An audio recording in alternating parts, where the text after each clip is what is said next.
Boa noite! Estamos online? Eu acho que sim, estamos online. Sejam muito bem-vindos ao JF Convida de hoje, meu filtro que eu esqueci. So much better. Eu quero agradecer, né, a todos vocês que têm acompanhado esse projeto do JF Convida, que tem sido tão legal, que tem sido tão gratificante para a gente fazer. A gente tem escutado tantos comentários, perdão, tantos comentários positivos sobre essa série de lives que nós temos feito. Não sei por quanto tempo vai durar. As pessoas perguntam, mas são quantas? Por quanto tempo? O JF Convida meio que tem vida própria, assim, entendeu? Então ele funciona organicamente, os assuntos vão aparecendo, os convidados vão aparecendo, e enquanto for muito legal, assim, vai ser bom, vai continuar. E aí na hora que não funcionar mais, que não for mais legal, que não tiver rolando para vocês e pra gente, então aí a gente para de fazer. Não há nenhum compromisso, não existe um prazo pré-determinado nem para que começasse, nem para terminar. Então, conforme for acontecendo, ainda for sendo interessante, a gente vai mantendo o JF Convida. E hoje a gente vai bater um papo muito legal e muito esclarecedor. E eu espero que, que a gente consiga conversar, pelo menos a maioria das coisas que a gente combinou de conversar, com a doutora Viviane Catugi. A gente vai falar sobre herança, inventário e pensão por morte. Mas como o assunto é extremamente extenso, uma coisa enorme falar sobre isso, eu até me arrependi, eu acho que eu devia ter dado uma restrição um pouco maior no tema. Talvez a gente não consiga falar sobre tudo hoje. Então, a gente vai falar hoje o que der para falar em 1 hora. E a partir do que aconteceu hoje, a gente vai pensar numa próxima live para complementar os assuntos que ficaram faltando, que eu tenho certeza que não vai rolar da gente falar tudo hoje. Eu quero também agradecer a todo mundo que já passou pelo JF Convida. Muito obrigada a todas vocês que ficaram, se disponibilizaram, doaram seu tempo, doaram seus conhecimentos para conversar com a gente, né? Para aumentar nosso conhecimento, né? E obrigada a todo mundo que já participou. Ontem a gente fez uma live maravilhosa sobre constelação com a psicóloga Simone, que foi fantástica, assim, foi fantástico. E é bom porque tem aberto os nossos olhos, né, para outros saberes e outras possibilidades. Hoje a gente vai bater um papo sobre herança e sobre inventário, e no fim, se der tempo, a gente ainda vai falar um pouquinho sobre pensão por morte com a doutora Viviane Catugi. Eu vou colocar, ela acabou de entrar, eu vou colocar ela aqui. E eu quero agradecer, vou pedir à doutora Viviane que solicite a entrada, que eu não estou conseguindo, estou mandando entrar, mas não... entrou.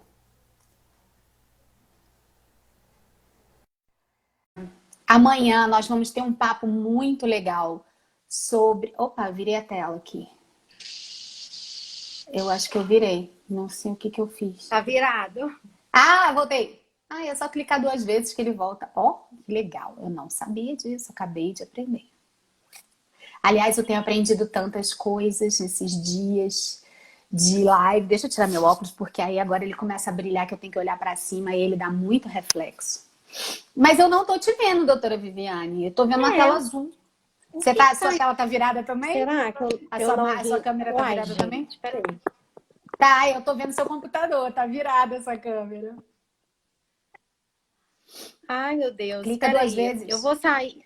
Clica duas Hã? vezes que volta. Não precisa, clica duas vezes em cima da sua tela que vai virar para você. Foi o que aconteceu comigo também.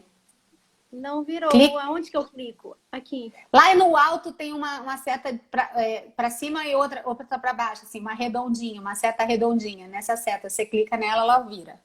É, eu vou sair e vou entrar de novo. Pera aí. Então tá bom, Minutinho.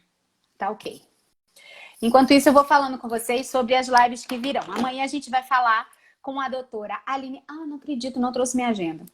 Amanhã a gente vai conversar com a doutora Aline Correia sobre a vida acadêmica, né? Como as dificuldades de seguir a vida acadêmica no direito, né? Sobre como as coisas acontecem. Com mestrado, doutorado, com o que é o caminho, como é que eu faço. Eu acho que vai ser um papo bem legal. E na quinta-feira a gente vai falar de mediação extrajudicial, porque a gente conversou sobre mediação judicial na semana passada. E aí, com a Márcia, né, que foi também maravilhosa a live, muito boa. Ela trouxe um monte de conteúdo e eu acho que vai rolar de ter mais uma live com a Márcia, porque não deu para falar tudo. E aí, na quinta-feira, a gente vai falar sobre mediação extrajudicial, que aí também é um outro assunto muito legal, muito novo, e que o advogado tem que entender que é uma possibilidade, né? Que é uma. Aguardando a doutora Viviane entrar.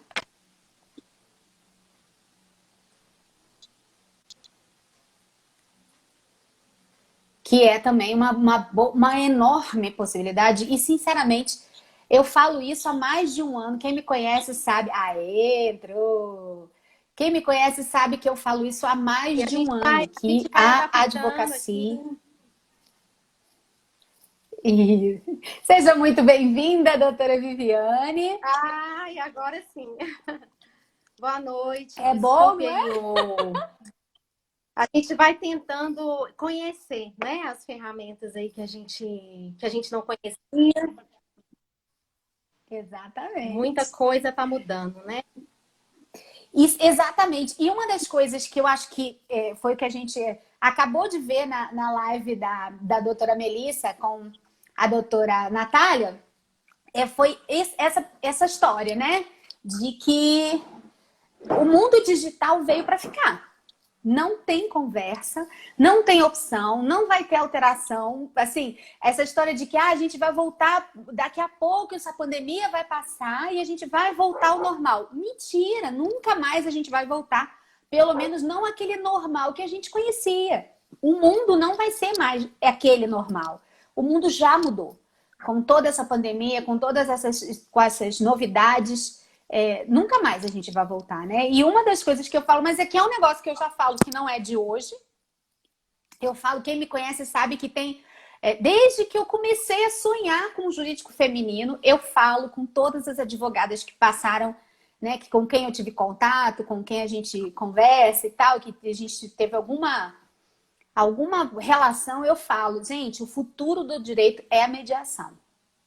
O judiciário não aguenta, ele vai precisar continuar restringindo, né, o acesso para que ele consiga se dedicar às causas realmente importantes, às causas realmente delicadas e coisas que são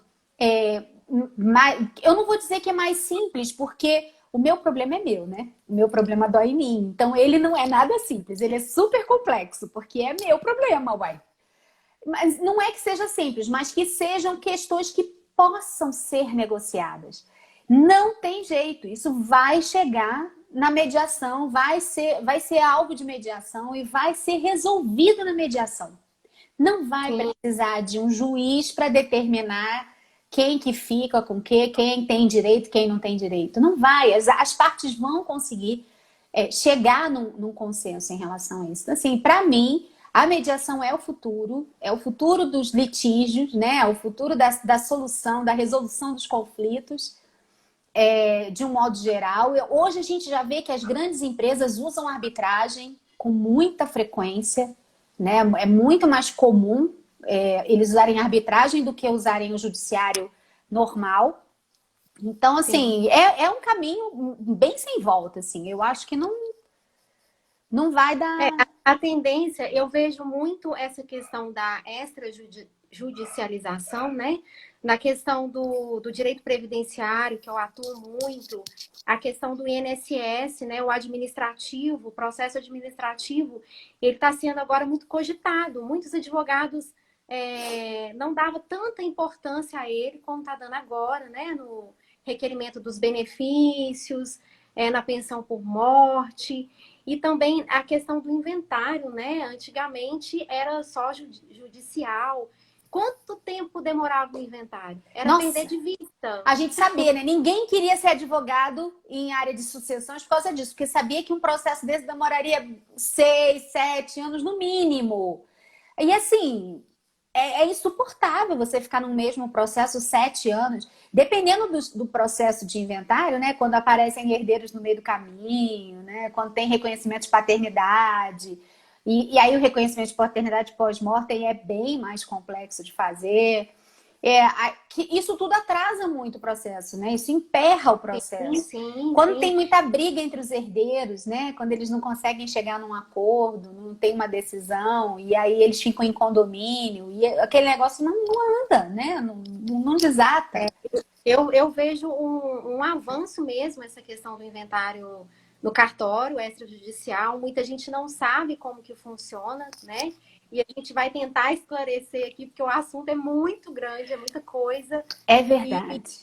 E assim, eu gosto muito de estudar. Eu vejo que a nossa área jurídica, você pode interdisciplinar várias áreas para até chegar num crescimento de um resultado para o cliente, né? Isso é verdade. E eu amo o direito sucessório também. Eu atuo aí há mais de 12 anos com o direito social. Eu estudei boa parte da minha vida, assim, da minha carreira, para a Defensoria Pública. Era o meu sonho. Inclusive, hoje é dia do defensor público. Então, assim, eu vejo que a gente, ao longo dos anos, você vai agregando conhecimento sobre várias áreas do direito, para quando o cliente chega até você, você, como advogado especialista, você vai conseguir associar o seu conhecimento para enriquecer o problema dele e trazer a melhor solução, né? Isso e aí é verdade. E aí eu estava estudando sobre essa questão de herança, né? Até mesmo para passar a melhor forma aqui para vocês. Agora, eu vi sobre o planejamento sucessório.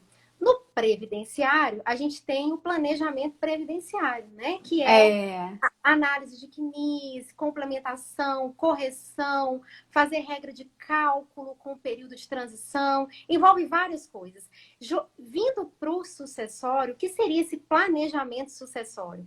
É justamente porque ninguém sabe quando vai morrer, né? Então, tem pessoas que não pensam nisso, igual contratar um funeral. Isso não está no plano, né, das pessoas. Mas o que eu vejo? A gente está vivendo um momento agora que, mais do que nunca, a gente tem que pensar nisso, né? Porque o planejamento sucessório eu estava vendo uma palestra de um advogado muito conceituado, um professor, e ele estava falando que o planejamento sucessório é um ato de amor. Que lindo. Não é? É você se preocupar com os seus queridos, assim, é você entender que os seus descendentes, né, ou quem quer que sejam os seus herdeiros, eles são pessoas importantes para você, né? E com os quais você se preocupa, com os quais você se incomoda e você gasta seu tempo, né? Para poder planejar, para poder deixar as coisas organizadas. As pessoas, o brasileiro tem uma má conduta assim em relação à organização, né? A gente acaba tendo pouca organização e pouco planejamento. E aí acaba tendo que lidar com as situações que são intempestivas, né? Que são acima das nossas forças. E eu vi nessa mesma palestra, eu vi até um comentário que foi feito, que falou assim, que tem pessoas que fazem seguro de vida, porque assim, vamos supor que você vai deixar o imóvel para sua esposa, né? É uma Sim. senhora, é uma pessoa que viveu a vida toda com você e tudo, mas é uma senhora, uma pessoa que não trabalha, que não consegue resolver muitas coisas técnicas, né? E tudo. E aí você, a pessoa, essa pessoa que ele deu o exemplo, teve o carinho de fazer um seguro de vida em Olha, vida, fez um seguro, para que quando ele morresse, ela recebesse um valor que fosse um valor considerável, tanto para ela poder se sustentar enquanto tivesse correndo, né, o inventário, as práticas do inventário, como para pagar o ITBI. Eu olha. nunca pensei nisso. Eu falei, gente, nunca cogitei a hipótese de ter um seguro de vida com esse intuito, né? Assim, a gente sempre pensa que o seguro de vida vale só quando a gente tem filho pequeno, né? Eu sei, na minha cabeça sempre foi assim, você precisa de seguro de vida quando tem filho pequeno. Porque Sim. se você por acaso falecer, seus filhos ficam, tem pelo menos uma segurança mínima. Mas eu nunca tinha pensado nesse aspecto. Eu achei tão lindo, assim, sabe? Tão bonita essa preocupação dele com uma mulher, né? Que foi a companheira dele da vida toda e tudo. Eu achei aquilo fantástico, assim. E é uma coisa que não acontece com muita frequência, né? Assim, essa Verdade. preocupação com seus queridos, né? Esse imposto, ele é um valor bem assim, salgado, né? Porque é o Estado que vai calcular, então cada Estado tem uma alíquota e ela incide sobre todos os bens. Então, às vezes, o falecido não deixou algum valor para pagar, né? Um valor em Algum valor conta. dinheiro, né? Não deixou dinheiro, espécie. Às vezes deixa bens e tudo. Porque, assim, é muito difícil realmente guardar dinheiro, né? E aí aí você acaba herdando um bem e não tem condições de fazer a transferência desse bem, porque não tem. Imagina uma Exato. senhora que provavelmente já deve ser aposentada, né? E aí ela recebe talvez uma pensão dele, mas até que resolva tudo no INSS e tudo. Então, assim, é como que ela vai arcar com um valor desse de TBI, que é um valor que é 2, 3% do valor do imóvel, né? Que seja, É dependendo complicado. dependendo do estado, pode chegar a 6%, né, do valor do imóvel. Então, assim, os Verdade. valores são bem altos. Mas então vamos começar falando primeiro, vamos ser didáticas. O que é uma herança? Assim? O que seria herança para o direito? Assim? O que a gente conta nessa vida como herança? Cachorro é herança? Ah, então, a herança é um conjunto, né, de patrimônio, de bens que aquela pessoa construiu durante a vida, seja bens móveis ou imóveis, seja em pecúnia, né, conta bancária, seja digital, né? Hoje a gente tem a figura aí da herança digital, que são moedas digitais, que são o e-commerce que fala, que é uma plataforma de vendas, Comércios? Uhum. de comércio, seja investimento, né? Eu mesmo tive uma cliente agora que o marido dela deixou aplicação, né? Naqueles títulos imobiliários de crédito que tem no banco. Então, assim, a herança, ela é muito ampla, né? Pode E ser hoje qualquer coisa que pode ser qualquer coisa, desde que tenha um valor patrimonial, né? Porque a herança ela vai transferir a partilha ela vai transferir a herança para esses herdeiros. Então é muito importante essa questão da ordem dos herdeiros, do procedimento, né, para fazer a transferência dessa herança que a gente vai ver por aqui. E quando a gente falou de planejamento sucessório, o melhor instrumento para isso é o testamento, né? E hoje muita gente não sabe o que é o testamento, né? Que é exatamente. um negócio jurídico que pode ser feito por qualquer pessoa, né? Desde que seja maior de 16 anos e que tenha um bem para partilhar, independente do valor, né? Independente se é móvel ou imóvel, igual eu falei aqui. Mas e não só para essa partilha, né? No testamento, o testador, ele vai fazer em vida.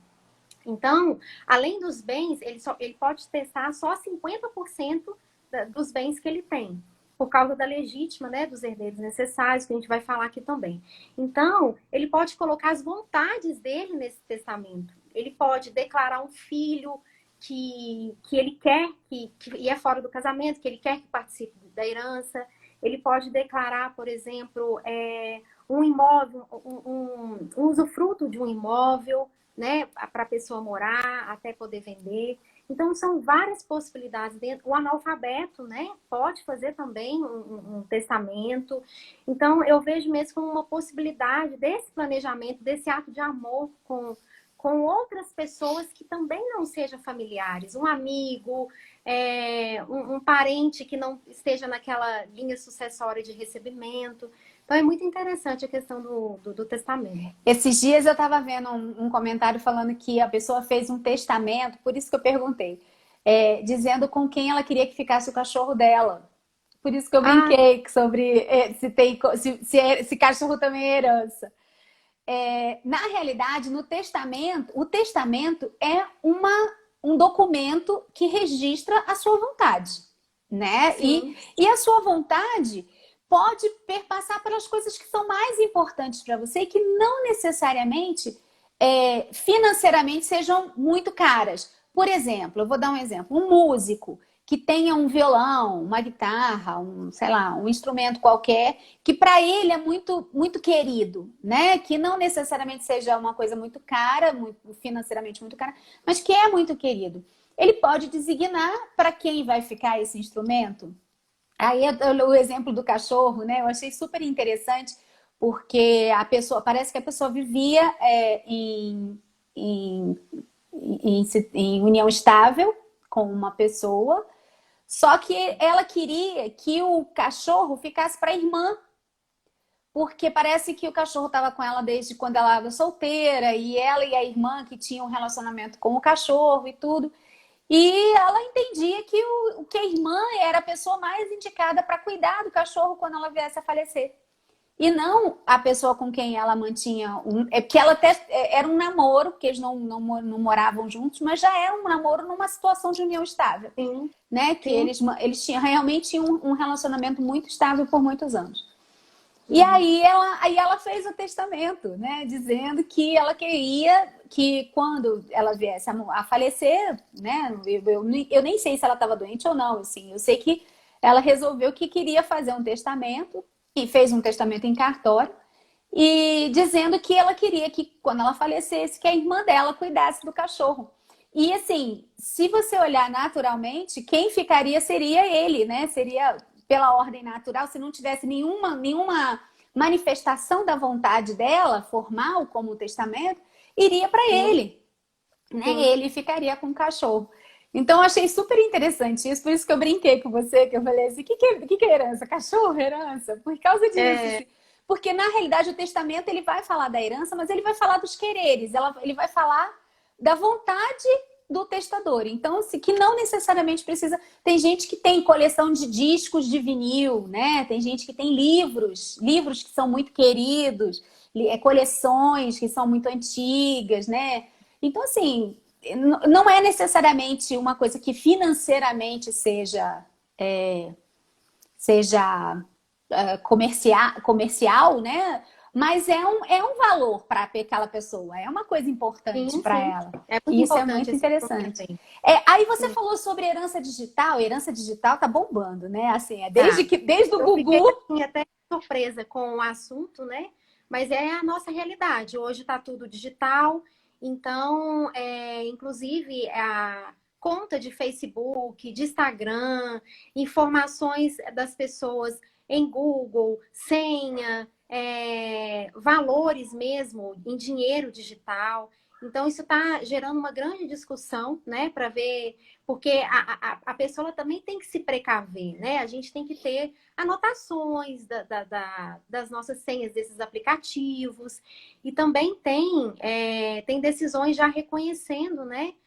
O direito da pessoa ter acesso, dos herdeiros ter acesso àquelas informações. Por exemplo, o Facebook, ele tem um memorial quando a pessoa, do herdeiro chegar lá e deixar o Facebook como memorial. Não precisa excluir a conta, né? Então, é algo novo que vale a pena, assim, e que está sendo construído, né? Porque é tudo muito novo, a vida digital é muito nova, né? Eu comentei do Gugu porque, assim, recentemente saiu a notícia de que depois da morte do Gugu, ele ganhou 1 milhão de seguidores. As pessoas passaram a seguir a conta dele. 1 milhão de pessoas passou a seguir a conta dele. Pessoas que não seguiam quando ele estava vivo. E o lucro, né? Exatamente. Desses seguidores vai para quem? Exatamente. Porque assim, a gente acha que é só seguidor. Não, não é só seguidor. Porque isso gera valores financeiros, né? Um youtuber que tem um monte de seguidores e que gera... O YouTube paga, né? Para esses youtubers que têm muitos seguidores, que têm muito conteúdo, tem muita visualização. Então, assim, isso não é só seguidor, né? Não é só uma conta de Instagram, não é só uma conta no Facebook. É alguma coisa que gera valor, né? E que vai deixar... Vai entrar no rol da herança, né? Porque isso era uma coisa que não existia na época da minha avó, né? Não existia há pouquíssimo tempo atrás, mas que hoje já é uma realidade, né? A gente deixar uma herança, dentro dessa herança ter alguma coisa digital, né? E aí a gente fala também de fotos, né? De lembranças, essas coisas que são também um valor. Também tem seu valor, por mais que não tenha seu valor um valor pecuniário, mas tem um valor sentimental, né? Para a família que fica. Sim. Tem que ser pensado, né? Tá, mas aí o que acontece com a herança se essa pessoa que faleceu não deixar herdeiros? Essa possibilidade aí, porque a gente tem o Código Civil, ele traz, né, os herdeiros, que começa pelos descendentes, pelos ascendentes, aí vai para o cônjuge, depois vai pelos colaterais, né, e por aí vai. E aí, quando não se deixa herança, pode ser feito um inventário negativo, né? Nessa possibilidade, mas para que fazer um inventário de patrimônio que não existe? Tem possibilidades. Vamos supor que o falecido ele deixou um processo judicial, exemplo, uma causa trabalhista para receber verbas, né?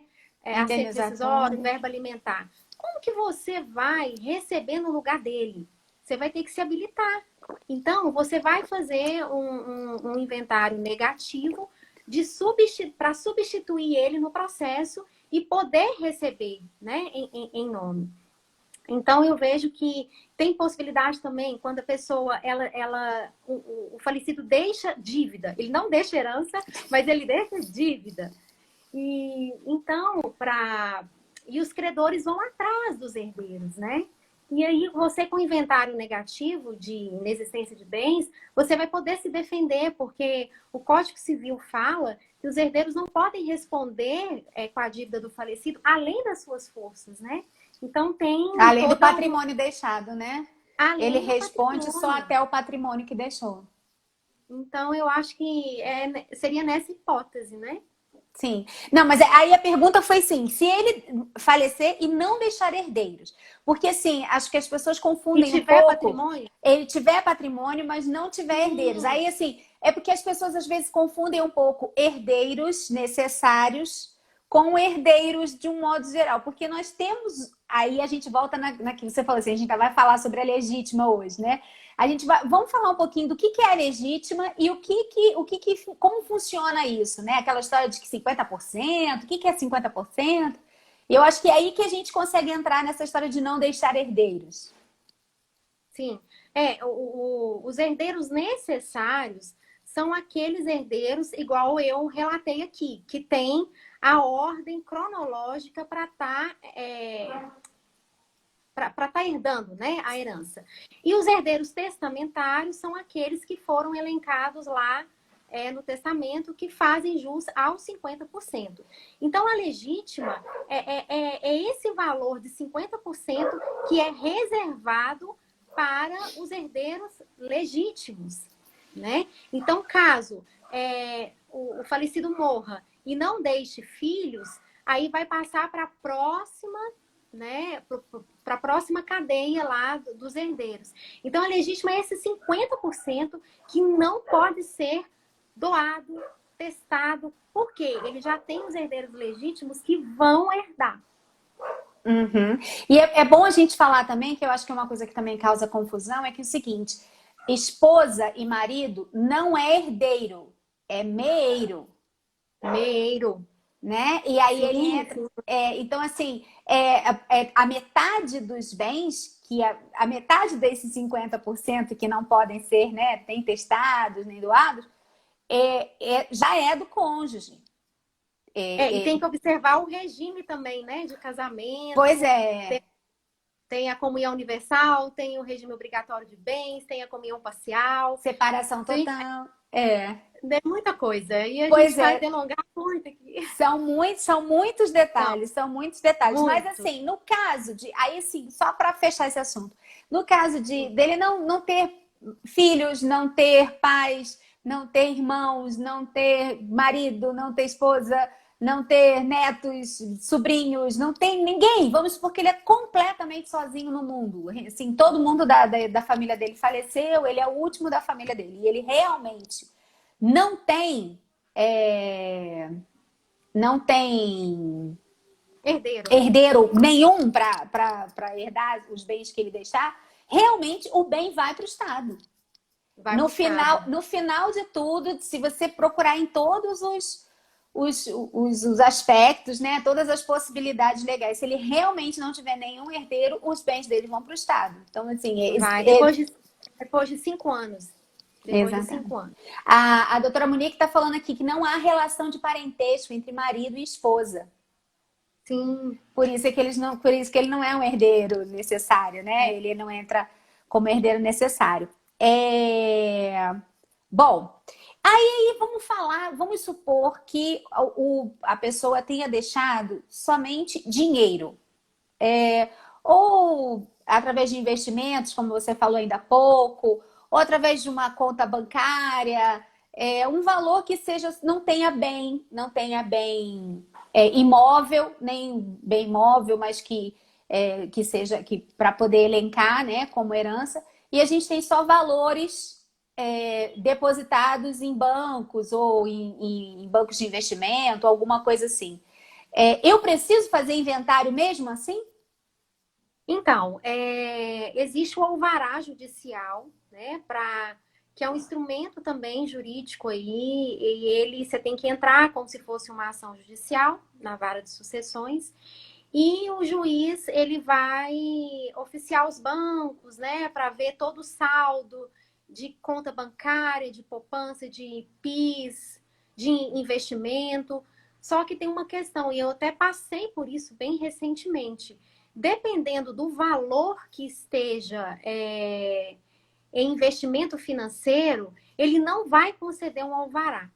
Ele até falou lá no despacho que acima de 9.800 já vira um inventário. Né? Então, ele pediu ele converteu esse alvará em inventário e eu já tinha juntado toda a documentação certinha e tinha pedido o ofício à Caixa desse investimento, que era um valor maior. Então, ele não me deu alvará. E eu já fiz alvarás de valores menores, que foi super tranquilo. Entrou, juntou toda a documentação, ele vai e libera. Então, foi uma situação atípica que a gente tem que ficar ligado. E tem também aquela situação quando a pessoa ela falece e os herdeiros dependem daquele valor ali para fazer o funeral, para pagar as despesas. Então, você consegue comprovar essas despesas no alvará judicial, né? Ele vai nomear um inventariante para poder liberar aquele valor no limite que você vai precisar, desde que comprove os gastos, né? Do que vai precisar ali naquele momento pós-morte, que todo mundo fica assim meio desorientado, mas tem essa possibilidade também. A doutora Monique está perguntando sobre os credores, como é que eles ficam quando não é inventário. A gente já falou um pouquinho sobre isso, né? Que foi que a dívida da pessoa que falece, ela só vai até o limite do patrimônio que ela deixa, né? Ela não pode ultrapassar esse limite. Então, os credores vão ser satisfeitos nos seus créditos até o limite da herança, né? Até o limite dos bens, da quantidade de bens, dos valores dos bens que eles deixarem. Bom, e Sim. aí tá. Então vamos falar sobre inventário. Quais são os tipos de inventário para começo de conversa? Porque antigamente só existia um tipo de inventário, né? Que é o inventário judicial, ponto. Mas hoje existe mais. Sim. Então, tem um inventário que pode fazer no cartório. Quais são esses requisitos para a gente estar fazendo um inventário no cartório? Primeiramente, tem que ter um advogado, né? A figura do advogado ela é essencial para estar acompanhando, para estar assinando, para estar orientando essa questão também da partilha, que pode ser feita uma petição ou não, não é obrigatório, mas na maioria dos casos eu vejo que é necessário fazer essa petição, relatando, né? E tal. E filho, quando não tem filho menor, inválido, né? E quando todos tiverem concordância, não tiver divergência, aquela família que está unida, que está, não, vamos fazer, é mais rápido, não tem dúvida disso, né? A questão do inventário judicial para o extrajudicial. E é um procedimento, né, fora da justiça. Então, se não tiver dentro dessas situações aí, é o mais recomendado.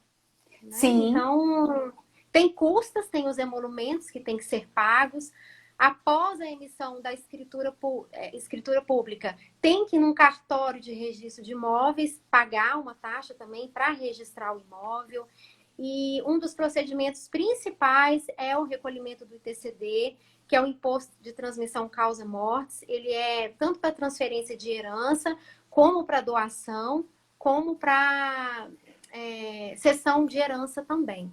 Então, é muito importante observar também o prazo de hoje. Era isso que eu ia perguntar. Era a minha próxima pergunta. Mas vem cá, depois, a partir de... Assim, a gente sabe que o inventário, né? A sucessão, o inventário não, mas a sucessão, ela começa a partir da morte, né? Da data Sim. do óbito, da certidão de óbito. Então, ela começa a contar a partir daquela data. Mas ela vai...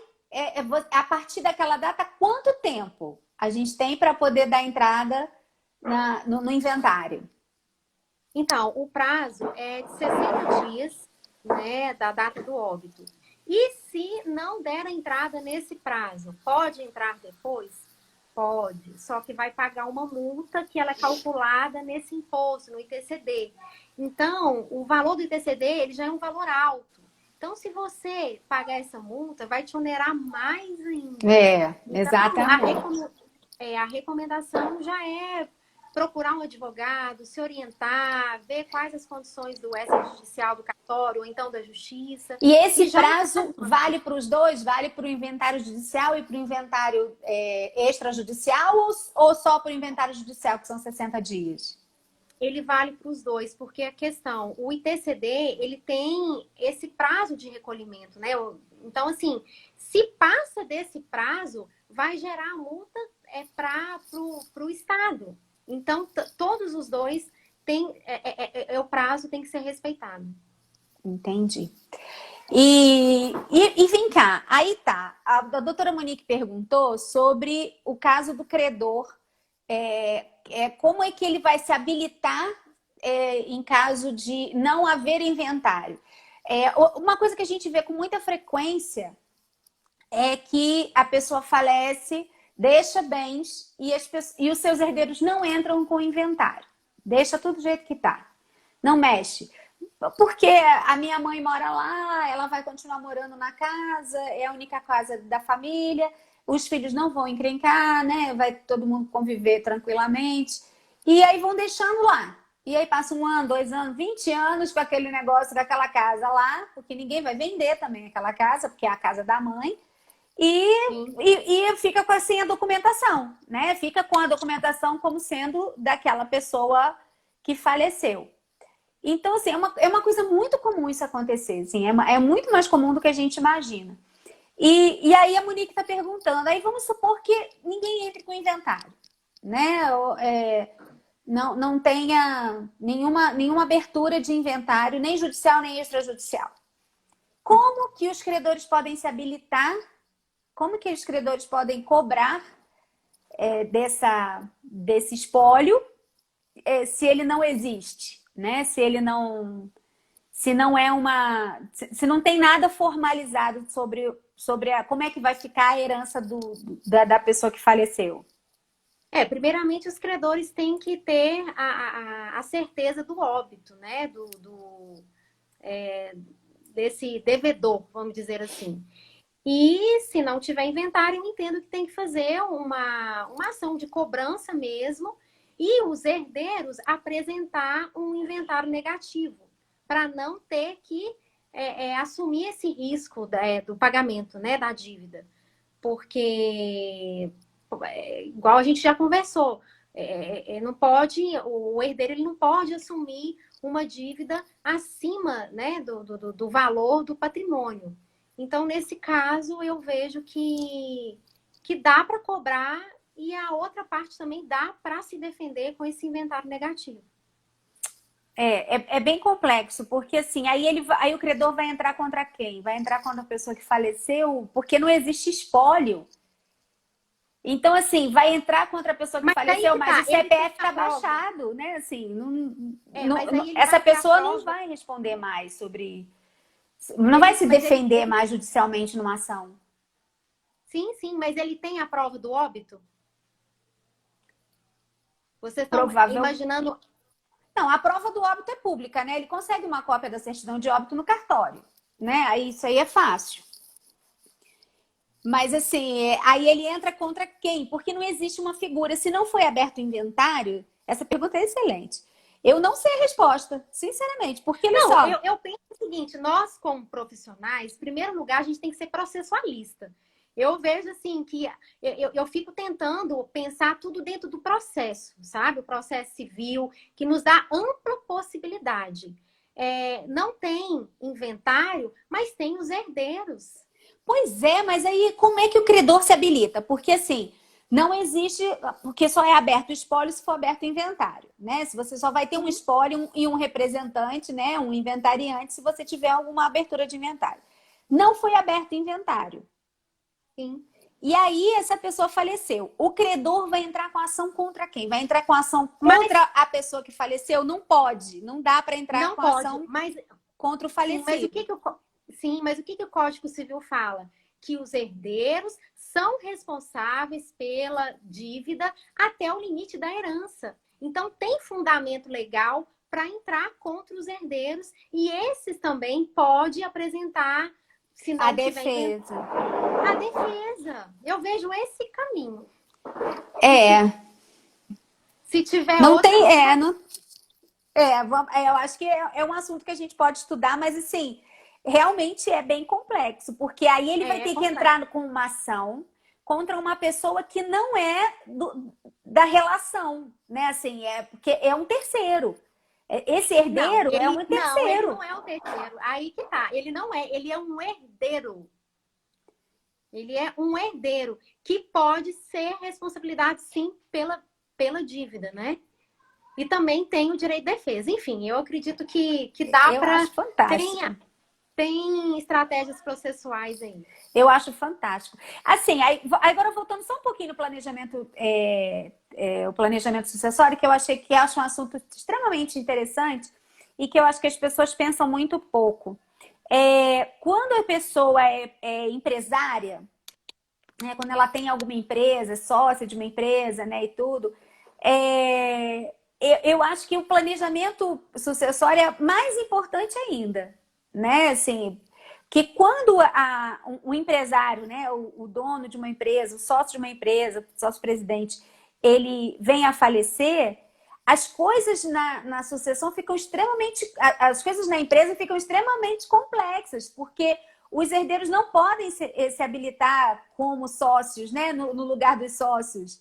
Então, assim, a partir do momento do falecimento do sócio, se não houver um planejamento sucessório, se não houver uma definição de como vai ser, né, a sucessão dele e tudo, isso fica acéfalo, fica confuso, e aí vai ter que ser resolvido no judiciário, não tem jeito, né? Porque Não tem como resolver isso pela documentação da empresa.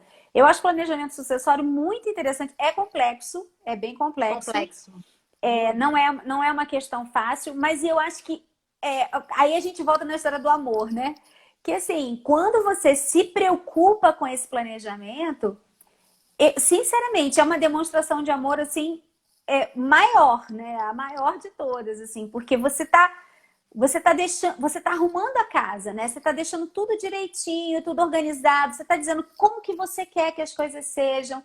Aquilo que você construiu, tem pessoas que gastam a vida inteira, né? Investem, né? Gastam não, investem a vida inteira para construir um negócio, para construir um patrimônio, para construir uma empresa, para fazer aquela empresa funcionar, né? E aí, quando a coisa está muito bem, está funcionando tudo direitinho, tem empresas que quando entram num processo sucessório acabam até acabando. A empresa não consegue resistir, porque passam tanto tempo discutindo como é que as coisas vão ser, né? Como vai ser a nova realidade, que não dá, a empresa não consegue esperar essa definição, né, dos herdeiros.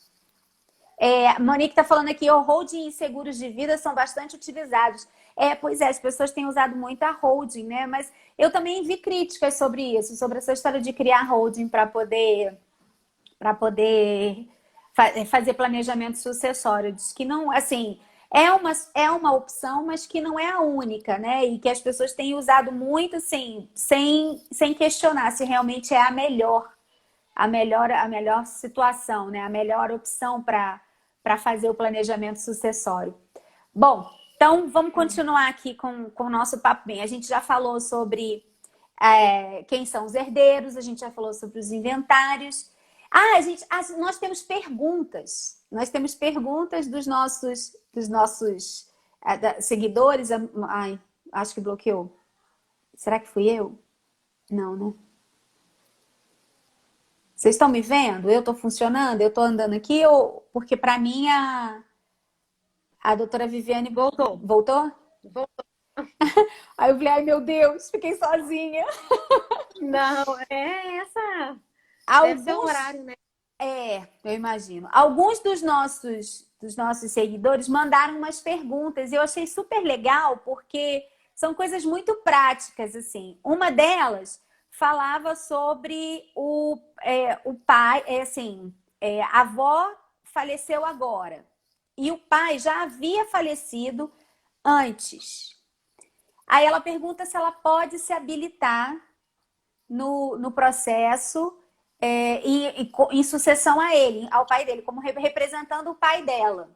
Eu entendo que sim, assim. Sim. Por representação. Ela acaba sendo a representação. O pai dela, infelizmente, não está mais vivo, mas ela se habilita como se fosse o pai, junto com as tias, né? Com os tios, né? Com as pessoas que forem os irmãos, os herdeiros necessários da avó, né? Sim. A outra pergunta é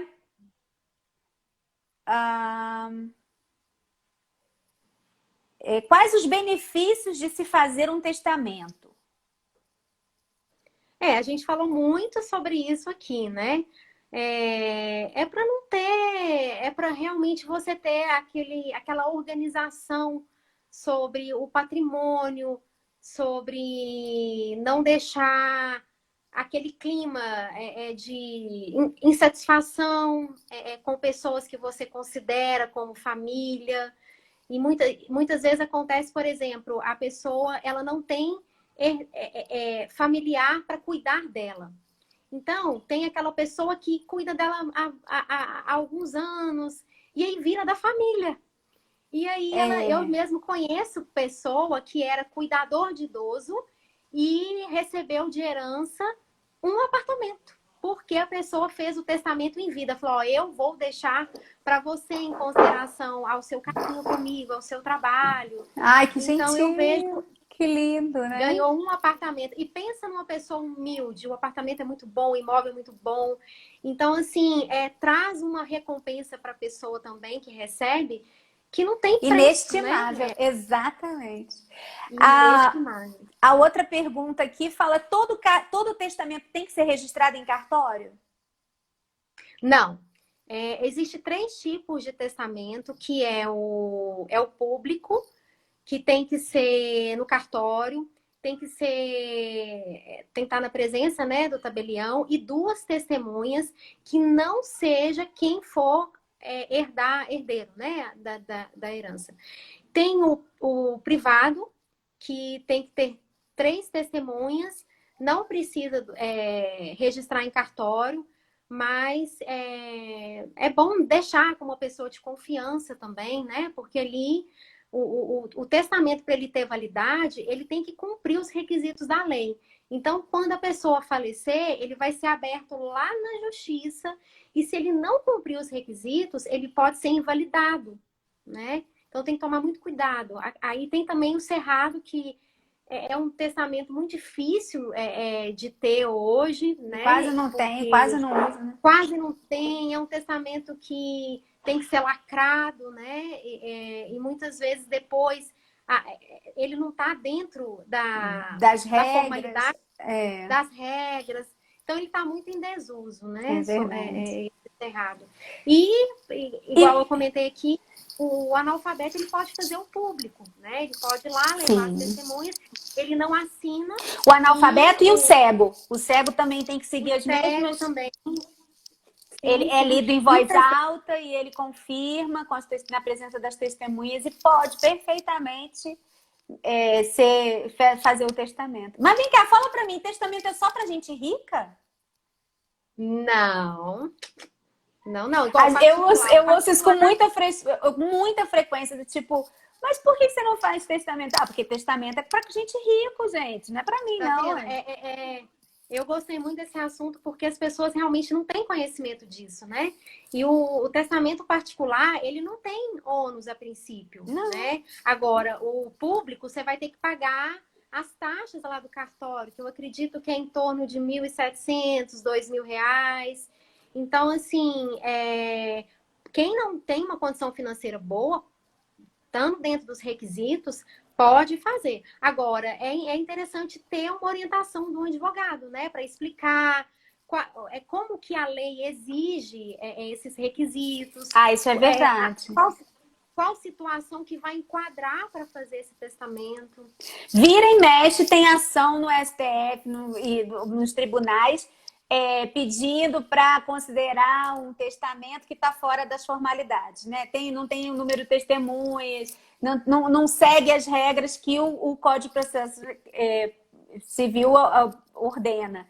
Então, vira e mexe, tem ação, porque o testamento foi feito fora dos padrões. Assim, isso é muito simples de resolver, né? Não precisa chegar a esse ponto, né? A ações tão complexas. Sim. Nossa live está chegando no final. Eu falei para você que era muito assunto. Nós vamos ter que fazer uma só de pensão por morte. Uma só para partilha, né? Para explicar só a partilha. Esse assunto é muito complexo mesmo, né? Então vamos falar. Parte de sucessão. É muito, com muita coisa. Então vamos falar rapidinho sobre a pensão por morte, porque está prometido, então tem que cumprir. E aí depois a gente fala só o rápido, o que dá para falar agora, e aí depois a gente marca uma outra live para falar mais detalhadamente. Deixa eu falar só um negócio. Antes de você falar da pensão por morte, que acabou, por causa do corona, por causa do Covid-19, foram suspensas as cobranças de ITBI, não é isso? Sim, mas é só para doação de equipamentos para hospitais, né? Ah, então ITCD. O ITCD, ele é um imposto de transmissão, causa mortes e doação, né? Então, isso aí é lá no caso do inventário. Essa isenção aí, ela deve ser para algum imposto, no caso de doação, para maquinários, para hospital, que estejam aí trabalhando, né, no combate do coronavírus. Ah, entendi. Então tá. Então vamos falar sobre pensão por morte, porque nosso tempo está acabando. Está acabando. Então, a emenda constitucional, ela foi 103, né, da reforma da Previdência, ela foi promulgada dia 13 de novembro do ano passado, e a pensão por morte é um dos benefícios que sofreu mais redução, né, com as alterações, porque antes da reforma, o beneficiário, né, o herdeiro, ele recebia 100% do valor da aposentadoria que a pessoa estivesse recebendo. E se ela não tivesse recebendo a aposentadoria, esse valor da pensão ia ser calculado com o valor da aposentadoria por invalidez que ela estivesse recebendo na data do óbito. Então, era como se fosse uma transferência de renda, né? E a questão dos filhos. Então, a mãe receberia a pensão e cada filho teria uma cota de 10%. E caso o filho inválido cessasse essa condição, ou se então chegasse à maioridade, ou então falecesse, essa cota dele ia voltar para o valor da pensão da mãe. Existia a reversão de cota. E o que aconteceu depois da reforma? A pessoa que falecer após 13, ou seja, de 14 de novembro para cá, ela vai estar dentro do cálculo do novo cálculo, que se ela falecer já aposentada, o pensionista ele vai ter direito a 50% daquela aposentadoria que o cônjuge estava recebendo. E se for, por exemplo, não tiver sido aposentado, vai ser calculado com o valor da aposentadoria por invalidez. Só que esse cálculo da aposentadoria por invalidez sofreu uma redução para 60%. Então, assim, e aí, olha como é que vai ficar. Vai ficar 50% em cima dos 60% da aposentadoria por invalidez. Só que tem exceções. Quando que o pensionista vai poder receber a pensão de 100%? Quando a pessoa falecer por acidente do trabalho, for uma doença ocupacional, né? Então, eu vejo aí que o prejuízo vai ser quando a pessoa falecer na data do óbito, sem ter reunido aí as condições de ter se aposentado, né? E a questão das cotas, cada filho vai ter uma cota de 10%. Então, por exemplo, a viúva tem 3 filhos. Então, ela vai pegar 50% mais 10% de cada filho. Suponhamos que um filho venha a falecer. Essa cota dele não volta para a pensão. Ela é extinta, não tem a reversão de cota. E também algo bem interessante com relação ao prazo de requerer a pensão por morte, isso foi até a medida provisória 871, que colocou que o menor de 16 anos, ele tem um prazo de 180 dias para fazer o requerimento da pensão por morte e receber os atrasados desde a data do requerimento. Então, suponhamos que ele não faça o requerimento dentro desse prazo. Aí ele vai receber só a partir da data do requerimento. E os demais pensionistas, né, a mãe, tem até 90 dias para fazer esse requerimento. Lembrando que se o cotista, né, for dependente inválido, deficiência mental, intelectual, deficiência grave, não vai ter essas cotas. Ele vai receber 100% do valor integralmente. Ah, que bom. Então, assim, foi uma redução muito drástica, porque, imagina, a pessoa ela recebia 100%, e aí reduziu agora para 50%, né? Tem a questão também do acúmulo de benefício. A pessoa que já é aposentada, ela vai poder acumular a pensão por morte? Vai. Mas aí também a reforma trouxe uma redução em cima desse outro benefício, porque ela pode escolher o que mais seja vantajoso para ela, né? Ou a pensão por morte ou a aposentadoria dela. Qual que vai ter o melhor valor? Ela vai poder escolher. E aí, o valor restante que ficar vai entrar dentro de uma tabela que vai reduzir de 60% até 10%, baseada em um salário mínimo, de um salário mínimo até 4 salários mínimos. Doutora então, Viviane, exemplo, obrigada. Acabou 50 segundos agora para dar tchau.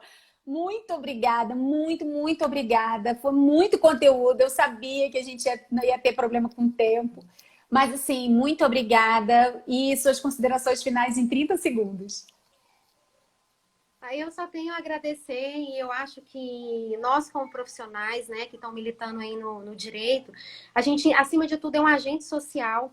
A gente tem um dever também de informar as pessoas sobre os direitos delas e de uma forma mais clara, como a gente tem feito aqui, né? Ainda mais nesse período de pandemia, eu acredito que esse assunto ele vai alcançar muitas pessoas que não têm conhecimento, não têm condição de pagar um advogado também para esclarecer, pagar